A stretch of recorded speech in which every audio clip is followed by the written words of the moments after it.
Most of my life I've grown up in South Dakota. We moved here when I was 7, and so all of my roots are West River.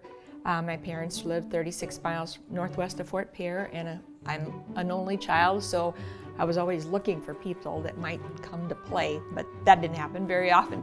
Then John and I evolved and went to high school together from freshman on, and we started dating our junior year, and we're still dating and married for 51 plus years. And we have 3 children, all married, and we have 8 grandchildren. I always have the story that as our 3 kids were growing up, Penny always told them they could live anywhere they wanted to live, as long as it was in South Dakota. I guess over my years in working with the South Dakota Community Foundation, and Stephanie and the whole team up there realized that that's a pretty low-cost, highly sophisticated organization that really can give a lot bigger bang for the buck. And whether you want to set up a fund for tax purposes or set up a fund where a dedicated benefit is out there, the Community Foundation, in large part, predominantly is a vehicle for people to use for their philanthropic purposes. And so it's a custodian, a manager of funds.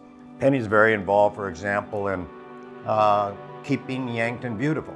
I said, well, you haven't lived in Yankton for 13 years. Yeah, but that's a great organization and I want to stay there. And so we do all of that. And we do that through the Community Foundation. You know, we've tried to instill in our children that, it's always better to give than to receive.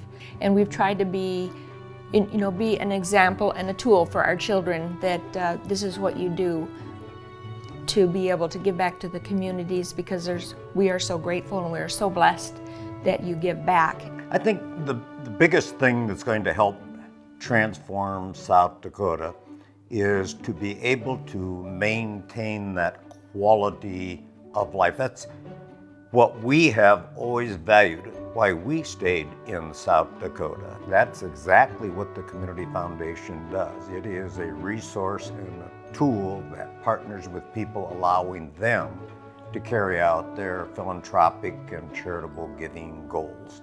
And whether those goals, again, are going to focus on things connected with education or healthcare, city community infrastructure, that is a tool that any one of us in this state can use.